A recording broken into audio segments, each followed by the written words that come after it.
Hello students, welcome back to my channel. This is Sonia Jain. तो बेटा आज हम करेंगे शिक्षा निदेशालय राष्ट्रीय राजधानी क्षेत्र दिल्ली से आई हुई वर्कशीट नंबर 25 क्लास 6 के लिए। विषय गणित है। डेट है इसकी 22 दिसंबर। आज का टॉपिक है दशमलव संख्याओं को जोड़ना। शबाना अपने दोस्तों के लिए 2 उपहार खरीदने के लिए बाजार जाती है। एक उपहार पर उसे ₹2.35 की छूट मिली और दूसरे उपहार पर उसे ₹3.56 की छूट मिली। उपहारों पर कुल मिली छूट का पता लगाएं। अब देखो यहाँ पर ₹2.35 की जो उसे छूट मिली है एक उपहार पर और दूसरे उपहार पर उसे मिली है ₹3.56 की। तो कुल छूट निकालिए। कुल छूट का मतलब क्या हो गया कि इसको और इसको हम जमा कर देंगे, ठीक है ना। तो इसको और इसको जमा कर देंगे, लेकिन ये है दशमलव में, ये भी है दशमलव में। तो बेटा दशमलव में हम कैसे जमा करते हैं?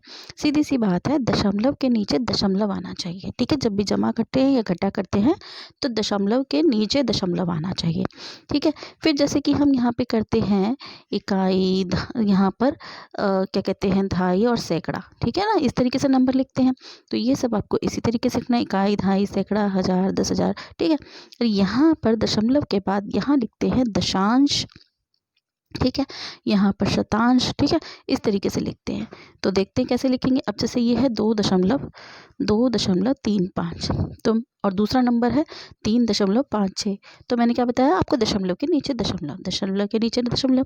अब 3 है तो ये इसके नीचे आ जाएगा इकाई का 0.56, तो 0.56, ठीक है।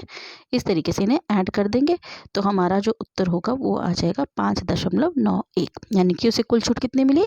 ₹5.91 की छूट मिली। आगे देखते हैं। अब देखो दशमलव संख्याओं को जोड़ने के लिए निम्न चरणों का पालन करें। पहला है अंकों को एक के नीचे एक पंक्तिबद्ध करके लिखें, जैसे कि हमने यहाँ सीखा था, ठीक है। शून्य लगाओ ताकि संख्या समान लंबाई में हो। अब देखो क्या होता है, जैसे ये तो दशमलव के बाद 2 संख्याएं हैं, यहाँ भी दशमलव के बाद 2 संख्याएं। मान लीजिए आपके पास ये होता 2.3 और दूसरा संख्या होती 3.56, ठीक है। तो इन्हें कैसे करते हैं? देखो 3.56 लिखा, अब 2.3, ठीक है। तो हम कैसे जोड़ेंगे? इसके नीचे 0 लगा देंगे। यहाँ पे कोई अंक नहीं है, ठीक है। तो हम क्या करेंगे, 6 के नीचे हम इसके 3 के साथ हम 0 लगा देंगे ताकि इसको हम जमा कर सकें। तो इस लाइन का जो मतलब है, शून्य लगाओ ताकि संख्या समान लंबाई में हो। तो इस तरीके से लगाना है, यानी कि दशमलव के बाद जितनी संख्याएं हैं दूसरे में भी दशमलव के बाद उतनी संख्या बराबर करने के लिए हम 0 लगा देते हैं और फिर इसे जमा कर देंगे, जैसे 6, 5, 3, 8 और 3, 2, 5, ठीक है। आगे है इसके बाद स्तंभों का जोड़ करें। वही जैसे अभी हमने जोड़ किया वो जोड़ कर देना। उदाहरण है 1.452, ठीक है। दूसरा संख्या है 1.3, तो 1 दशमलव के नीचे दशमलव, यहाँ 3। अब यहाँ पे कोई संख्या नहीं है तो यहाँ हम क्या करेंगे, 0 लगा देंगे, ठीक है। शून्य लगा दिया। अब इसे जोड़ देंगे, वही 2, 5, 8 और 2, 2.852, ठीक है। सॉरी 4, ये 7 हो गया, 2.752, ठीक है। तो इस तरीके से जोड़ना है। आगे है, अब प्रश्न है हमारे पास, निम्नलिखित में प्रत्येक का योग ज्ञात करो। अब हमें इन्हें जोड़ना है। तो पहला है 0.07 और उसमें क्या जोड़ना है, 2.1। तो देखो 0 के नीचे तो 2 आ गया, दशमलव के नीचे दशमलव, 6, 1, ठीक है। इसे जमा किया, 7 और 1 8, 6 ऐसे ही आ गया और 2 और 0 2 हो गया, तो 2.68 इसका उत्तर हो गया, ठीक है। अगला देखते हैं 23.26, तो इसको जोड़ लेते हैं, 23.26 और दूसरा नंबर है 65.11, ठीक है।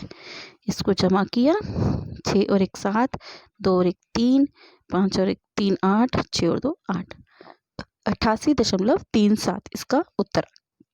अगला है 250.033, ठीक है, 250.033 और ये है 63। अब देखो 63 को हम यहाँ लिखेंगे क्योंकि ये इकाई है, ये दहाई है, ठीक है ना। ये तो सैकड़ा है, इसके नीचे तो आएगा नहीं, दशमलव के नीचे दशमलव और 9 9, ये 9 9। कहने का मतलब ये है, दशमलव से पहले इस तरीके से संख्याएं लिखनी है और दशमलव के बाद इस तरीके से, यानी कि पहले यहाँ की फिर यहाँ की फिर यहाँ की, और दशमलव से पहले यहाँ की फिर यहाँ की, ठीक है, इस तरीके से, ठीक है। तो ये आगे। अब इसके नीचे कोई संख्या नहीं है यहाँ पर 9 के साथ, तो इसको बराबर कर देंगे, यहाँ 0 लगा देंगे। अब इसको जोड़ देंगे, 3 9 3 12, 1 बचा यहाँ, ठीक है। 9 और 1 10, ठीक है। 9 और 1 10, और यहाँ हो गया 3 और 1 4, 3 और 1 4, 6 5 11, और यहाँ हो गया 3, 314.023, ठीक है। आगे देखते हैं, आगे है 121.321, ये है 0.123। अब इसको जमा कर देते हैं हम। यहाँ पर भी आप 0 लगाना चाहो तो लगा सकते हो, वैसे ज़रूरत नहीं है। 3 और 1 4, 2 और 2 4, 3 और 1 4, 0.121, 121.444, ठीक है।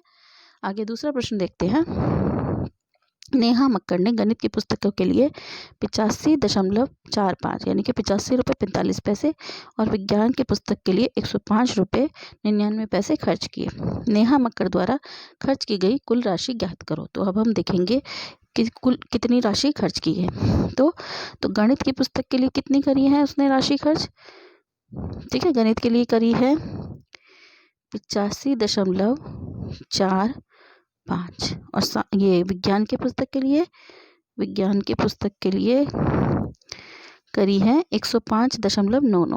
तो इस तरीके से लिखेंगे 15.99, ठीक है। जोड़ देंगे 9 5 14, ठीक है। फिर ये 9 5 14 हो गया इस तरीके से, 9 4 13 और 1 14 दशमलव, यहाँ 1 आया, 5 और 5 10 और 1 11 और 1 ये 9, तो ये हो गया 191 रुपये 44 पैसे उसने कुल खर्च किए, ठीक है। तो इसका उत्तर आएगा नेहा मक्कड़ द्वारा कुल खर्च की गई राशि बराबर है 191 रुपीज़ 44 पैसा, ठीक है। तो यहाँ पे हमारी वर्कशीट कंप्लीट होती है। अगर आपको मेरे वीडियोस अच्छे लगते हैं तो प्लीज़ उन्हें लाइक कीजिए, शेयर कीजिए, मेरे चैनल को सब्सक्राइब कीजिए। So stay tuned for more videos, till then bye bye.